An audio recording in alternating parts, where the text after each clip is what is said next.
Bonjour à tous, bienvenue dans Parlons Placement, un nouvel épisode dans un cadre différent, rénové, un nouveau studio de Décideur TV, dans lequel j'ai le plaisir de retrouver Jonathan Lévy. Bonjour Jonathan. Bonjour Thomas. Bienvenue Jonathan Lévy, bienprévoir.fr pour nous parler de l'actualité chaque mois des marchés financiers. Et là, un épisode intéressant, c'est peut-être le nouveau cadre qui veut ça, mais il s'est passé beaucoup de choses dans l'espace d'un mois. On se souvient, on était dans un contexte où tout descendait, les taux, l'euro et également le pétrole. Et tout s'est inversé. Tout descendait sauf les marchés actions qui, eux, montaient. Inversement proportionnel. On se posait la question justement que faire en cas de hausse des marchés actions. Et là, depuis un mois, effectivement, depuis notre dernière émission, c'est assez spectaculaire. Les choses ont beaucoup évolué. On va voir ces graphiques, vous nous les avez apportés. On va les commenter ensemble. On commence par lequel? Peut-être les taux. Oui. L'OAT 10 ans, on voit ce brusque sursaut sur l'espace de quoi? Une semaine? Ils étaient à 2,50. La France empruntait à 10 ans à 2,50. Et ils ont baissé jusqu'il y a à peu près 2 semaines. Et en l'espace d'une semaine, on a annulé 6 mois de baisse des taux d'intérêt. On est revenu à près de 1%. C'est le niveau qu'on avait début décembre 2014. Deuxième graphique, on passe à l'euro, si vous le voulez bien. On descendait, tout le monde imaginait qu'on allait glisser doucement mais sûrement vers la parité, 1 euro, 1 dollar. Et non, rebond oui, également. Tout à fait. Nous-mêmes, nous l'avions dit. Nous le pensions, nous le pensons toujours, mais là, les marchés nous ont pris à revers. Effectivement, l'euro s'est apprécié par rapport au dollar. On est passé de 1,05 au plus bas mi-avril à 1,12 le 7 mai dernier. Et puis donc le pétrole, le baril de Brent qui revient sur les 65 dollars. Là encore, en fait, la hausse est assez spectaculaire. Plus 45% de hausse du pétrole depuis les points les plus bas. Et on était passé sous les 50 dollars, on voit sur ce graphique. On était passé effectivement pour le Brent sous les 50 dollars et on est remonté donc à 65 dollars le 7 mai dernier. Alors, comment est-ce qu'on explique ce sursaut, ce rebond et ce retournement de tendance très marqué? D'abord parce que qu'est-ce qui avait expliqué cette baisse généralisée, ce qu'on avait appelé l'alignement des planètes, la baisse de l'euro, la baisse des taux et la baisse du pétrole? C'est essentiellement la politique monétaire de la Banque Centrale Européenne, le fameux quantitative easing, le QE de Mario Draghi. Ça veut dire que ça marche? Eh bien, en fait, on est tous agréablement surpris. Ça marche plus rapidement que prévu. Beaucoup de gens avaient anticipé le succès, mais à ce point-là, et aussi rapidement que prévu, c'est ça qui est impressionnant. Oui, parce qu'on se rappelle que Mario Draghi avait lancé ce fameux quantitative easing pour lutter contre la déflation. C'était le danger de mort de beaucoup, anticipé par beaucoup. Et finalement, on arrive à reprendre un peu d'altitude. Alors, c'est peut-être pas bon pour tout le monde, mais c'est quand même mieux que la déflation. Oui, tout à fait. On l'avait dit, en fait, le risque de déflation était une catastrophe à la fois économique et sociale pour la zone euro. Il fallait absolument qu'on sorte de ce risque de déflation. C'est pour ça que le Mario Draghi a agi, vous avez raison.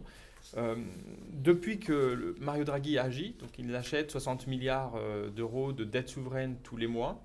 Et effectivement, on voit les résultats se prononcer. En fait, on voit les encours de crédit qui repartent. Ouais. Ce n'était pas le cas avant. On voit l'inflation qui repart, surtout. L'inflation qui était tombée en territoire négatif. Les chiffres de la croissance aussi revus à la hausse. À tel point que certains anticipent déjà la fin du quantitative easing. Ça fait quoi, 2 mois que c'est sur la table et on commence à dire au lieu de 18 mois, ça pourrait être plus court? Oui, alors ça, effectivement, je pense qu'il y a toujours une surréaction des marchés. Ça, c'est un petit peu la limite de l'exercice. Bon, est-ce que pour autant c'est la fin de la fenêtre, la fin de cet alignement des planètes, la fin de cette récréation comme on a intitulé cette partie de l'émission? Non, honnêtement, je ne crois pas. Et je crois que ces graphes montrent justement le contraire. Ce n'est pas la fin de la récréation, ce n'est pas la fin de l'alignement des planètes. Les planètes sont peut-être un petit peu moins alignées, l'alignement est un petit peu moins net, mais malgré tout, on voit bien que globalement, les conditions sont extrêmement favorables. Prenez les taux d'intérêt, on l'a vu, l'euro, en moyenne en 2014, l'euro était à 1,31, 1,32. Ouais. Il a quand même à 1,12.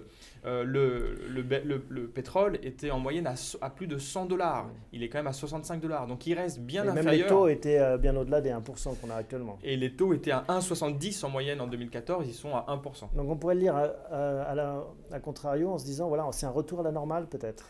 Oui, c'est vrai qu'on a aussi corrigé peut-être des excès.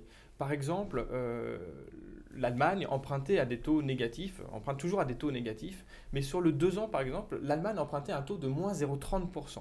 C'est un taux qui est difficile à expliquer en fait, même si l'Allemagne est une signature de très bonne qualité, malgré tout on ne peut pas dire qu'il n'y a aucun risque à prêter sur l'Allemagne, sur aucun pays, que ce soit les États-Unis, l'Allemagne ou d'autres, il n'y a jamais aucun risque. C'est moins 0,30, c'est moins que la BCE elle-même. L'Allemagne empruntait dans des conditions plus intéressantes que la BCE, le taux de la BCE est de moins 0,2. Ça, c'est une aberration. Ça nous amène au marché, on en a dit un mot, on avait tous ces facteurs qui descendaient, les marchés qui montaient, et depuis, en effet, depuis quelques semaines, quelques séances, on voit ce décrochage du CAC, on est repassé sous les 5000 points, on a perdu 5% en quelques séances. Est-ce que ça veut dire qu'en effet, le CAC va retomber, qu'on a mangé notre pain blanc sur la bourse ? Je ne crois pas. Je crois que la réaction du marché action est excessive, que la correction est très prononcée, alors que les nouvelles, on l'a vu, elles sont certes un peu moins bonnes qu'au premier trimestre, mais elles restent quand même très bonnes. Il y a un autre paramètre dont on n'a pas beaucoup parlé. Quand on parlait de l'alignement des planètes, on parlait des paramètres de marché. Il y a un autre paramètre qui est lié à la gestion des États, la politique économique. Ce paramètre reste très favorable. Ce que je veux dire, c'est que la politique budgétaire de tous les États de la zone euro est plus favorable en 2015 qu'elle ne l'était en 2014. Et ça n'a pas changé. C'est-à-dire qu'ils dépensent plus qu'avant. C'est ça que vous appelez favorable ? Non, ce que je veux dire en fait, c'est que l'effort pour réduire les déficits est plus faible en 2015 qu'en 2014. En 2014, serrer la ceinture plus vite pour réduire rapidement les déficits. Moins d'austérité, on pourrait dire. Moins d'austérité. Et donc ça, c'est favorable pour la machine économique. Et ça, c'est moins récessif, c'est plus favorable pour la machine économique. Ça reste vrai aussi, en plus des paramètres économiques et financiers qu'on a vus. Bon, il y en a qui parlent d'éventuels cracks obligataires. Est-ce que ça vous inquiète, ça ? Est-ce que c'est parce qu'on commence à voir avec cette remontée brutale des taux ? Non. Effectivement, quand on regarde ça, c'est impressionnant. Hein, c'est vraiment spectaculaire. En une journée, les taux allemands, français sont passés sur des niveaux faibles à des niveaux plus normaux. D'abord, c'est pas lié, il faut écarter complètement cette idée-là, c'est pas lié du tout à ce qui se passe en Grèce, avec les négociations en Grèce, parce que sinon on aurait vu uniquement les taux des pays périphériques exploser à la hausse. Or là on a vu que c'est le cas de l'Allemagne, de la France, donc c'est pas il n'y a pas eu de flight to quality, donc c'est pas lié aux négociations sur la Grèce. Une dernière question peut-être sur qu'est-ce que vous conseillez à vos clients en ce moment en termes d'actions ? En ce moment en fait on considère que le marché action est un bon point d'entrée pour… sous les 5000 points sous là, les 5000 points. Pour le CAC en tout cas. C'est effectivement, alors on pense toujours que le CAC peut reprendre 10% par rapport au niveau actuel. On pense que les bancaires, par exemple, constituent un secteur intéressant. Je l'ai dit, le crédit repart. Le secteur économique, les conditions économiques et financières sont meilleures que l'année dernière et les banques vont en profiter. On pense qu'il devrait y avoir un rebond supplémentaire sur les actions bancaires. Parfait, merci beaucoup Jonathan pour toutes ces explications. Il se passe des choses, il faut pas rater un épisode de Parlons Placement, à chaque fois il y a du nouveau. En tout cas, on vous retrouve en troisième partie d'émission parce que vous reviendrez nous parler des SCPI. Mais en attendant, on va accueillir Vincent Kutkovitz qui va nous parler des fonds à formule.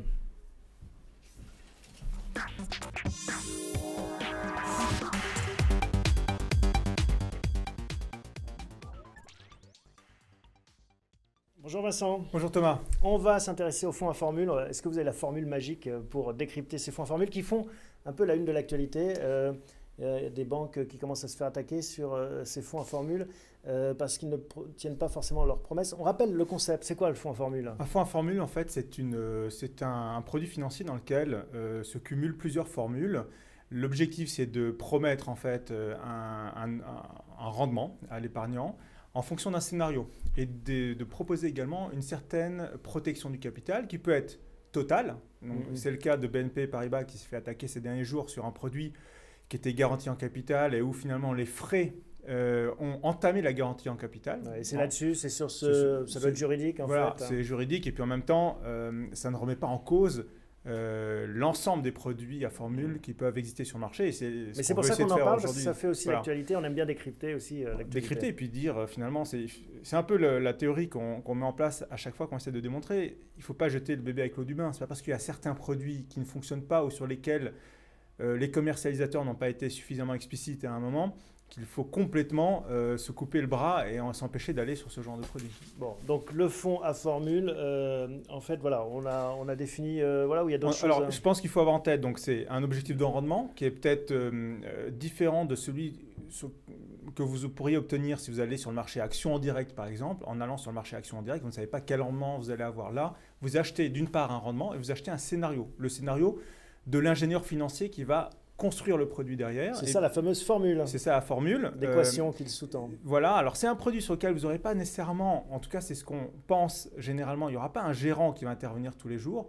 Le produit, vous le lancez et il vit sa vie. Et c'est là où on va indiquer, en fin de compte, qu'il ne faut pas considérer que la locomotive est lancée, qu'on ne peut pas la piloter en cours de route, qu'on ne peut pas la faire ralentir à un moment.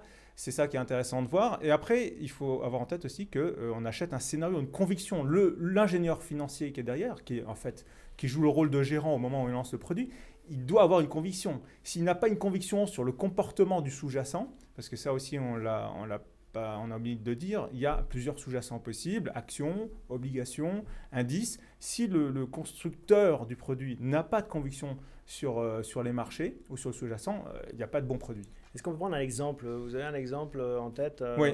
Aujourd'hui, par exemple, il existe, nous en tout cas, on propose un produit de ce type-là qui a pour vocation d'aller sur le marché action sur le secteur énergie. On n'est pas les seuls à penser qu'aujourd'hui, sur le secteur de l'énergie, il y a certainement un rattrapage à effectuer. Maintenant, on est quand même dans une période un petit peu d'incertitude. On vient de le voir avec Jonathan, avec les taux qui remontent. Et en fait, en achetant un tel produit, en investissant sur un tel produit, on capte d'une certaine manière le rendement de son épargne, mais en même temps, on s'achète une protection à la baisse si jamais les marchés venaient à s'effondrer. Mais on s'achète finalement un amortisseur à la hausse, mais on s'achète un rendement, et on s'achète un amortisseur à la baisse. Et finalement, c'est ça qui fait le produit à formule. Comment est-ce qu'on fait pour choisir parmi tous les fonds? Déjà, est-ce qu'il y a un grand marché des fonds à formule? Alors, ils sont nombreux? Quelques chiffres. L'assurance vie en France, c'est 1600 milliards d'euros. Là-dessus, à peu près 1200 milliards sont dans ce qu'on appelle les fonds en euros, donc les fonds garantis en capital. Donc il reste à peu près 400 milliards d'euros sur les unités de compte. Les unités de compte, c'est la partie non garantie en capital généralement de l'assurance vie. Et les fonds à formule, c'est 40 milliards rapportés à 400 milliards. C'est 10% c'est pas rien, hein. de la partie unité de compte, mais par rapport à l'ensemble de l'assurance vie, c'est moins de 3% de l'assurance vie. Donc il faut quand même replacer un petit peu l'église au milieu du village. Et en fait, on se rend compte qu'on parle, ça représente quand même un stock d'épargne très important. On parle quand même de pas grand-chose au regard de l'ensemble du marché. Par contre, une chose qui est intéressante, c'est ça je pense qu'il faut avoir en tête, c'est que chaque année, en France, sont émis 1000 nouveaux produits à formule, c'est-à-dire à peu près une vingtaine par semaine.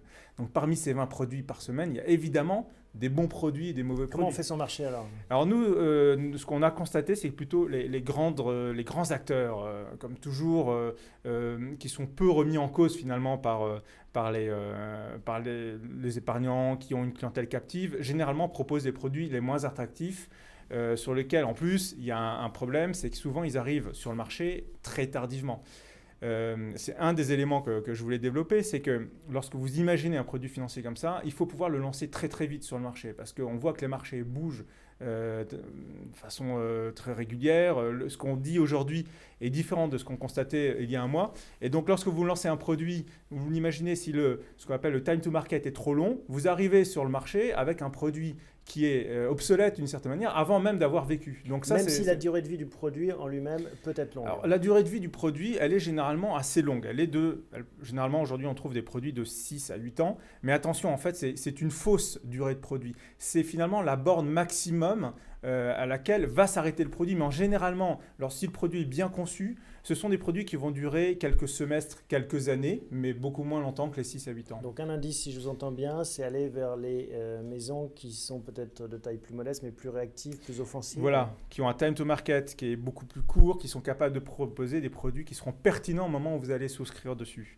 Donc on a parlé de conviction, on a parlé de la durée maximum du produit. Il ne faut pas avoir peur de la durée maximum du produit. Quand on vous parle d'un produit qui va avoir une durée de 6 à 8 ans, ce n'est pas pour autant que votre épargne va être bloquée pendant 6 à 8 ans. Par contre, ce qui est extrêmement important, et ça on le voit aujourd'hui, si on a de bonnes convictions, qu'on a un bon produit, il y a des chances qu'au bout de quelques mois, au bout de quelques semestres, ce produit soit remboursé. Et si parce qu'il a touché une borne, parce qu'il a effectué son scénario, capital a été remboursé, vous avez touché vos coupons, mais il faut que la personne qui a émis ce produit la première fois, il faut qu'il soit capable de vous proposer un deuxième produit, parce que sinon votre argent va dormir sur un support qui sera peu rentable. En fait, on peut pas vous le pouvez le récupérer, mais vous faites ça quand même généralement pour faire construire votre patrimoine, pour attaquer la stratégie de votre retraite. Donc l'idée, c'est quand même de générer des revenus. Donc si l'argent a été passé pendant 2 ans et que finalement, au bout de quelques mois, il est remboursé et que vous vous retrouvez avec de l'argent qui dort, c'est un peu dommage. Donc il faut s'adresser à des producteurs. Il faut le suivre, en fait. On ne peut pas le laisser et l'oublier au fond du jardin. Alors ça, c'est aussi quelque chose qu'il faut un peu tuer, l'image du produit à formule. On investit dessus, puis après, on ne regarde plus pendant 6 ans. Au contraire, en fait. C'est là aussi où je pense qu'il faut bien choisir l'interlocuteur avec qui on va travailler, parce qu'il n'est pas nécessaire que vous ayez les yeux rivés tous les jours sur votre produit, parce que ce n'est pas votre métier. Par contre, il faut s'assurer que la personne votre conseiller, la personne qui va agir pour vous en votre nom d'une certaine manière, qui va vous conseiller, va vous accompagner, soit capable d'avoir les outils, d'avoir les yeux rivés sur le produit, parce que vous allez peut-être constater au bout de quelques mois qu'il y a une opportunité de sortie, que les conditions de marché font que c'est le moment de sortir, quitte même à ce qu'on n'attend pas la fin du produit, qu'il ne soit pas remboursé automatiquement. Mais il y a peut-être un arbitrage à faire, parce que dans une certaine situation, il est opportun de sortir à un moment où finalement le produit s'est bien valorisé et on a plus que les coupons qu'on espérait à la fin. On finit par des astuces.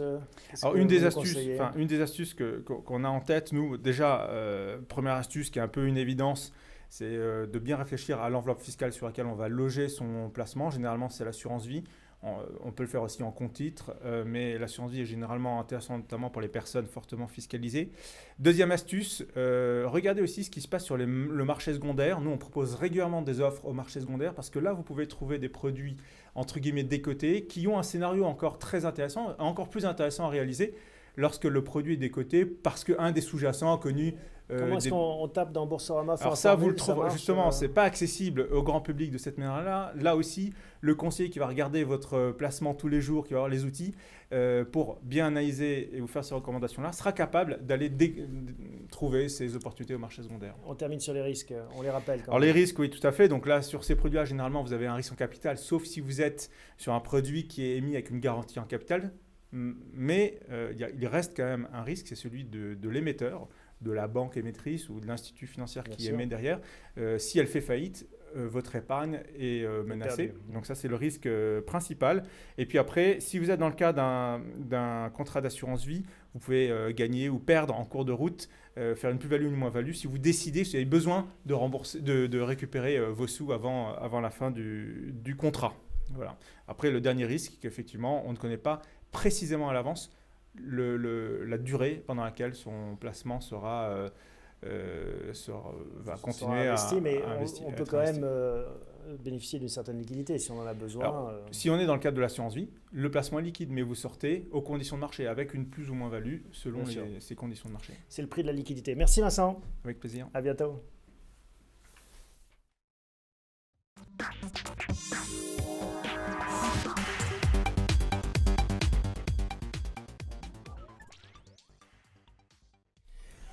On va parler d'un sujet qu'on aime bien dans cette émission, ce sont les SCPI. Pour aborder ce sujet, on a le plaisir de recevoir David Saxig. Bonjour. Bonjour, bienvenue. Merci de me recevoir. Je vous en prie, ça nous fait plaisir de vous accueillir. Donc on retrouve Jonathan également. Merci Jonathan. Vous êtes un peu le spécialiste aussi de ces questions chez Bien Prévoir. On va voir avec vous, David, déjà nous présenter Rivoli Avenir Patrimoine. C'est le nom de la SCPI que vous animez. 1 milliard 300 millions d'euros d'encours, 72 immeubles, ça représente 54% intramuros à Paris, 29% en région parisienne, c'est-à-dire en dehors de l'intramuros, et 17% en région. Voilà pour la carte d'identité de Rivoli Avenir Patrimoine. Un point sur Amundi Immobilier, de façon plus générale. Alors, effectivement, donc je suis fund manager chez Amundi Immobilier, en charge notamment de la gestion de Rivoli Avenir Patrimoine. Il y a combien de SCPI dans Amundi Immobilier? Alors, chez Amundi Immobilier, nous avons dans ce qu'on appelle le retail, c'est-à-dire les produits grand public distribués par les réseaux bancaires, nous avons 5 SCPI, dont 2, même 3 maintenant, trois mammouths qui ont plus de 500 millions d'euros de capitalisation, que sont Génépierre, Edissimo Et la vôtre. et Riveliner Donc Patrimoine. vous cornaquez un mammouth dans Voilà, la pierre. alors, je ne sais pas si je le cornaque, mais En tout cas, vous en êtes le responsable, le gérant. En tout cas, je m'en occupe et j'en assure la gestion. Donc effectivement, Amundi Immobilier, c'est 40 ans d'expérience. On ne va pas faire de l'histoire, mais c'est effectivement une société donc, qui dépend du groupe Amundi, Asset Manager, dans les 5 premiers Asset Managers mondiaux. C'est une société qui est issue de la fusion des activités d'asset management de Crédit Agricole et Société Générale, initialement. Et Amundi Immobilier, c'est une centaine de collaborateurs, 40 années d'expérience, je l'ai dit. Et ça, c'est important, l'expérience dans le marché immobilier. Absolument, c'est pas une activité nouvelle, pas un parce hasard qu'il y si a, vous nous il y a dites pas mal ça. de gens qui surfent un peu sur la vague, qui créent des activités. C'est un peu comme dans le commerce. Il y a des gens qui ont vendu des portables, maintenant ils vendent des cigarettes à l'eau. Oui, alors Et ça ne donc- s'empêche pas de réussir aussi, parfois. Ah, mais bien sûr, il faut être réactif et agile, je suis d'accord. Donc, effectivement, 9 milliards d'euros d'encours sous gestion. On est le premier collecteur en pierre-papier, c'est-à-dire SCPI au PCI, avec 900 millions sur l'année, un petit 900 millions sur l'année 2014. Donc, effectivement, une société de la place implantée. Avec un track record. Bon, David, on va parler de l'immobilier de bureau parce que c'est le marché qui vous intéresse. Et en particulier sur Paris. Est-ce que c'est le bon moment pour s'intéresser à l'immobilier de bureau à Paris? Alors, c'est le bon moment d'une manière générale pour s'intéresser à l'immobilier. Alors, je vais d'abord, avant de rentrer dans le vif du sujet et parler du marché de l'immobilier parisien, et en particulier parisien, pourquoi? À cause de la spécificité que vous avez rappelée de Riveliner Patrimoine. Je vais juste rappeler quelques chiffres pour que les gens situent un peu de quoi on parle lorsqu'on parle du marché de l'investissement en immobilier d'entreprise. Je rappelle que l'immobilier d'entreprise, à l'opposé de l'immobilier résidentiel, ça englobe l'immobilier de bureau, l'immobilier de commerce et l'immobilier logistique, entrepôt, etc. Donc, Et vous êtes plus sur le bureau quand même. alors, Riveliner Patrimoine, c'est 80% sur le bureau. Aujourd'hui, en 2014, on a un marché de l'investissement immobilier qui a été une très bonne année pour l'investissement immobilier, puisqu'on a 24 milliards d'euros. Donc un marché qui s'est apprécié par rapport aux années précédentes. Il faut regarder que la moyenne sur les 10 dernières années, c'est plutôt 17 milliards d'euros. Donc là, 24 milliards, c'était plutôt une bonne année. Un marché qui s'est principalement concentré et qui continue de se concentrer sur le bureau parisien. Sur le bureau tout court, puisqu'on a, l'année commence assez fort, on a 4 milliards d'euros sur le premier trimestre avec 75% sur le bureau Mais ça veut dire et quoi? Ça veut dire que les prix 40% dans Paris. C'est-à-dire que Et les prix Île-de-France. remontent en fait, c'est pour ça qu'il y a des chiffres plus importants? Alors, il y a deux choses. Alors, c'est pas parce que les prix remontent qu'il y a un attrait pour l'immobilier. C'est pas tout à fait ça. semble contre-intuitif. Exactement. C'est plutôt que l'immobilier, et là on sort du marché parisien, on va être un peu plus de hauteur, on va être un peu plus macro, ça va faire le lien avec les conversations que vous avez pu avoir au début de votre émission. Aujourd'hui, on est dans un environnement de taux bas. Ça, je vais le rappeler à personne, tout le monde le sait, tout est de plus en plus bas, il y a même des pays qui se font rémunérer de manière négative. Donc, et on assiste à... et l'immobilier est une classe d'actifs qui, sur le long terme, est quand même dominée par le marché des taux.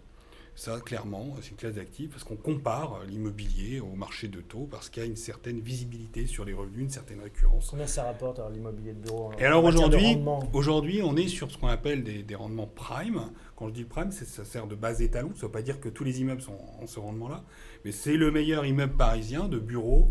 Il a un rendement proche de 4%. Alors, 4% dans un marché où il y a encore quelques jours, bon, j'ai vu qu'aujourd'hui ça va un petit peu remonter, mais les taux à 10 ans étaient, il y a encore peut-être 2 semaines, à 0,50. Ça veut dire qu'il y a encore 2 semaines, on avait un marché de l'immobilier sur les immeubles, les mieux placés, dont les investisseurs rémunéraient presque 8 fois plus. Donc, et la question qu'on peut se poser, est-ce qu'on pense vraiment qu'un immeuble extrêmement bien placé dans Paris Intramuros, style un immeuble Place Vendôme, est 8 fois plus risqué qu'une OAT d'un pays européen? Je ne suis pas sûr. Et pourtant, j'ai lu le chiffre récemment, 800 000 mètres carrés à Paris de bureaux inoccupés. Est-ce que Alors, ça, c'est pas une hypothèque aussi? Et 800 000 mètres carrés par rapport à quoi? En fait, 800 000 mètres carrés, quand on parle en chiffres, on dit 800 000 mètres carrés, c'est beaucoup. Oui, ça sent beaucoup. C'est-à-dire qu'une tour à la Défense, c'est 50 000 mètres carrés. Pour avoir d'un petit peu des ordres de grandeur. Hein. Et le marché parisien, c'est quelques tours quand même alors.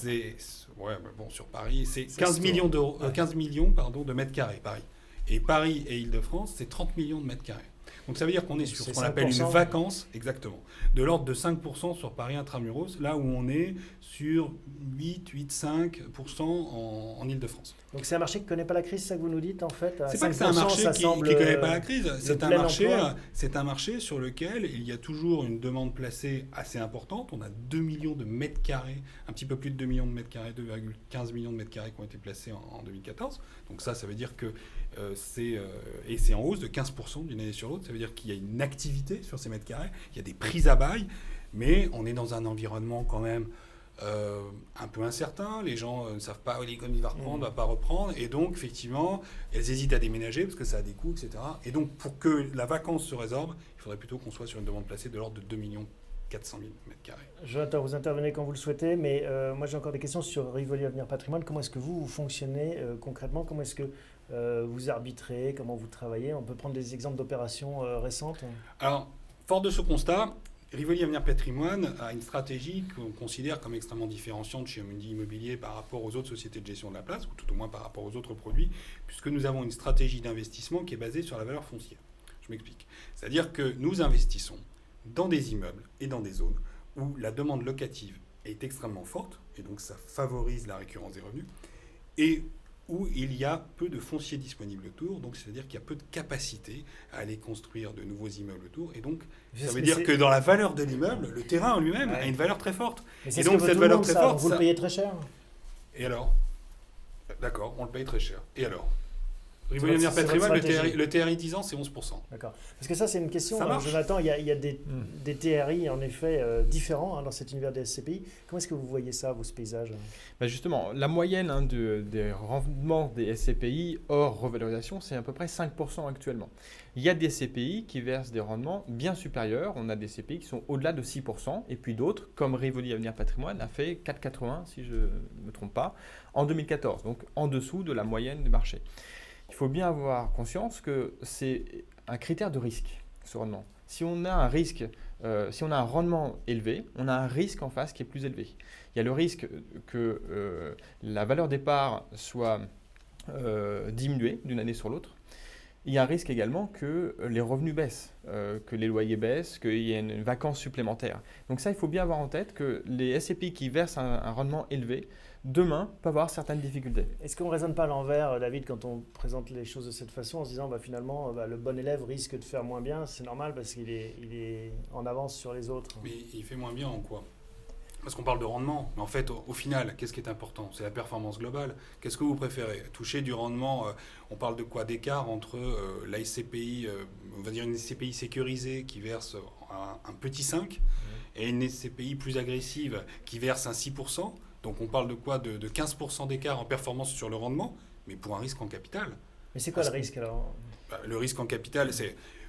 Lorsqu'on achète, par exemple, on va essayer de transposer ça pour que les gens comprennent à l'immobilier résidentiel, parce que chacun a envie de faire un peu d'immobilier. L'immobilier, tout le monde a un avis, parce que ça touche tout le monde, on a tous envie d'acheter un immeuble. Tous les soirs. Exactement. Ouais. Et donc, posez-vous la question de savoir, lorsque vous achetez on va dire un studio, et donc le raisonnement est le même pour un immeuble de bureau, si vous achetez un studio avec un rendement plus faible dans Paris, vous l'achetez en région, peu importe où, mais dans une région assez peu peuplée, on va dire par exemple. Et donc vous avez effectivement un rendement plus élevé. Mais lorsque le locataire part, parce que le locataire n'a pas vocation à rester ad vitam aeternam, quand vous allez remettre cet immeuble en location, comment vous allez faire? Parce que vous risquez de vous exposer à une vacance qui risque de pénaliser ce rendement. Pénaliser le rendement et surtout s'étendre dans la durée. Si vous mettez 2 ans ou 3 ans à recommercialiser un vacant, le 6% initial, ça vous fait une belle jambe. Donc c'est alors qu'il vaut mieux avoir... Exactement. Moins de risques en fait. Exactement. Nous, ce qu'on vise, c'est la faible volatilité. C'est ça qu'on cherche. On cherche à avoir peu de volatilité sur le rendement et une revalorisation des parts via des emplacements en développement. Vous achetez... Et je vais juste vous donner un exemple d'un immeuble qu'on a acheté récemment. Parce qu'on dit toujours, pour reboucler sur ce que vous avez dit tout à l'heure, en disant que alors, vous achetez tout trop cher. En tout cas cher, on ne va pas dire trop cher parce que tout est relatif. Vous achetez cher. Donc effectivement, on a acheté 3 immeubles l'an dernier sur Rivoli Avenir Patrimoine pour 100 millions d'euros. 3 typologies d'immeubles un petit peu différentes, je vais en citer 2. On a acheté un immeuble que tout le monde voit sur le périphérique parisien, en bordure d'Issy-les-Moulineaux, Paris 15e, qui abrite les studios d'une radio et d'une chaîne de télé assez connue. Donc on peut citer aussi BFM, nos amis de BFM. On a acheté cet immeuble en indivision avec une autre SCPI. Et de RMC, je crois d'ailleurs aussi. Exact. En indivision avec une autre SCPI gérée par Amundi Immobilier. Donc voilà un immeuble qui a du sens, un immeuble qu'on a acheté sur des niveaux de rendement inférieurs à 6%, qui a du sens. Pourquoi ? Parce qu'il répond à une demande dans un quartier audiovisuel, il offre les besoins que peuvent avoir des locataires en termes de studios, etc., etc. Et un autre immeuble qu'on a pu acheter cette fois-ci dans le 13e arrondissement de Paris, qui est un arrondissement sur lequel la vacance, puisque vous en parliez, est très faible. 13e arrondissement de Paris, à dessous des Berges, un immeuble multilocataire, un peu vieillissant, c'est vrai, mais qui est loué à une société étatique, qui a été acheté à 5 400 € du mètre carré, là où à 100 mètres d'une ZAC de l'avenue de France, où les programmes neufs sont aujourd'hui à plus de 10 000 € du mètre en bureau. Donc qu'est-ce qui se passe ? Vous achetez cet immeuble à 7% de rendement, vous touchez votre rendement pendant X années, donc ça va générer de la surperformance pour les SCPI, et vous avez une réserve foncière. À condition de faire les travaux, d'investir un peu, non ? Oui, mais quand on est une SCPI d'1,3 milliard, on peut se permettre d'acheter un immeuble 50 millions pour pour faire peindre des les travaux. murs. Jonathan, un conseil pour finir sur ceux qui regardent cette émission, sur vos clients. Comment est-ce que vous abordez cette question des SCPI de façon globale en termes d'allocation ? Alors d'abord, en termes d'allocation, globalement, on considère que acheter des SCPI aujourd'hui, ça fait du sens. On l'a dit au début, par rapport au contexte de taux bas, les SCPI apportent vraiment quelque chose dans le portefeuille global d'un client. Si on considère la classe d'actifs SCPI, on considère qu'il faut qu'elle soit elle aussi diversifiée. On a l'habitude de diversifier son portefeuille d'OPCVM, mais il faut faire pareil sur les SCPI. Il faut acheter plusieurs SCPI. Éventuellement, je le dis devant David, diversifier également les maisons de gestion, ça a du sens, les types de SCPI, Paris, région parisienne, bureaux, commerce, pour avoir le risque le plus dilué, même si les véhicules qu'on préconise sont eux-mêmes très diversifiés. Et puis, il faut être vigilant sur ce qu'on achète, regarder les SCPI qui ont des réserves, qui sont capables de distribuer les revenus sur longue période. Un critère, on achète souvent les SCPI soit en direct, soit en assurance vie. Ça apporte beaucoup d'avantages de le mettre en assurance vie. Ça apporte la liquidité qui est assurée par l'assureur, alors que si on est en direct, elle n'est pas garantie, la liquidité. Il y a des SCPI qui ont des rendements élevés qui ne sont pas acceptés par les assureurs, qui ne sont pas référencés par les assureurs. Pourquoi ? Parce qu'ils estiment eux-mêmes que ces SCPI présentent des risques trop forts et qui ne pourront pas assurer la liquidité derrière. Bon. Donc ça, c'est un critère à retenir. David, vous êtes référencé partout ? Alors, partout, je ne sais pas, mais on est pas mal référencé. Ouais. Bon. C'est un critère à retenir. Je crois. Un autre point où on a fait le tour ? On a fait à peu près le tour. Il en faudrait des heures, hein. Mais vous reviendrez nous voir, David, pour nous Avec parler plaisir. de l'évolution de ce portefeuille. Rivoli Avenir Patrimoine, merci beaucoup Merci, pour à votre bientôt. témoignage. Merci, Jonathan. On se Merci, retrouve le Thomas. mois prochain. À bientôt. Pas même endroit. Si, même endroit, mais dans un mois. À bientôt.